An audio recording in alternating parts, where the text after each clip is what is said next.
গত কয়েক মাসে চট্টগ্রাম বন্দরে আমদানি নিষিদ্ধ পপি সিড এবং ঘনচিনির অন্তত 6টি চালান জব্দ করেছে কাস্টম হাউস। একই সাথে শাহ আমানত বিমানবন্দরে জব্দ হয়েছে সিগারেট এবং কসমেটিক্স।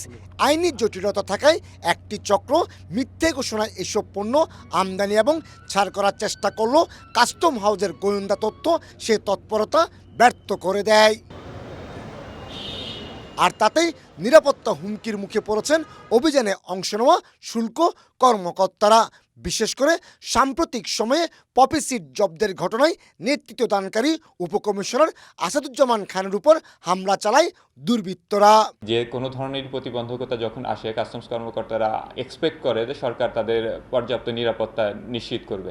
তো আমরা আশাবাদী আমাদের আইন শৃঙ্খলা রক্ষাকারী বাহিনী এটি নিয়ে তৎপর আছে। মাত্র কয়েক বর্গ কিলোমিটার জায়গার মধ্যে অবস্থান রয়েছে দেশের অর্থনীতির প্রাণপ্রবাহ চট্টগ্রাম বন্দর এবং জাতীয় রাজস্ব আয়ে বছরে ৭৫,০০০ কোটি টাকার যোগান দেওয়া চট্টগ্রাম কাস্টম হাউসের।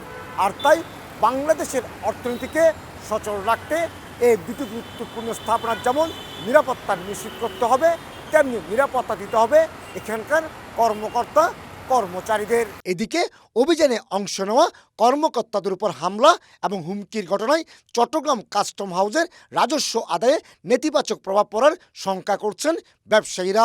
প্রতিদিন চট্টগ্রাম কাস্টম হাউস ৭,০০০ থেকে ৭,৫০০ কোটি টাকা রাজস্ব আদায় করে। একটা পণ্য ধরলেই হামলা করতে হবে, টার্গেট করতে হবে, এটা আসলে দুর্ভাগ্যজনক। অনতিবিলম্বে যে আইন শৃঙ্খলা বাহিনী যে প্রক্রিয়া কাজ করছে, কাস্টম কর্তৃপক্ষ, ইআইআর কর্তৃপক্ষ, শুল্ক গোয়েন্দা, তাদের দায়িত্ব পালনের মধ্য দিয়ে আমার মনে হয় আমাদের যে রেভিনিউ যে আর্নিংয়ের যে দৃঢ়তা, এটা থেমে থাকবে না। এই অবস্থায় চট্টগ্রাম কাস্টম হাউসের পাশাপাশি বন্দর এলাকায় ৩ স্তরের নিরাপত্তা বলয় গড়ে তোলার পরিকল্পনা নিয়েছে চট্টগ্রাম মেট্রোপলিটন পুলিশ সিএমপি। বাড়ানো হয়েছে সাদা পোশাকে গোয়েন্দা নজরদারি। কাস্টমস এবং বন্দর যে কর্তৃপক্ষ আছে, বন্দরের এরিয়ার মধ্যে আমরা ৩ স্তরের নিরাপত্তা ব্যবস্থা করেছি। এখানে বিশেষ করে বন্দর কেন্দ্রিক যে এরিয়া আছে, বন্দর এবং কাস্টমস রিলেটেড সমস্ত ক্ষেত্রে মাননীয় পুলিশ কমিশনার স্যারের নির্দেশ মোতাবেক আমরা সর্বদা সজাগ আছি।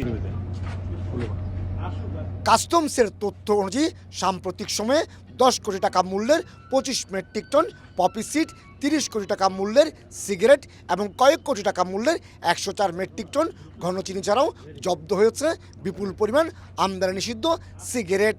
আর এই আমদানির সঙ্গে শক্তিশালী একটি চক্র জড়িত বলে জানিয়েছেন শুল্ক কর্মকর্তারা। কমল দে, সময় সংবাদ, চট্টগ্রাম।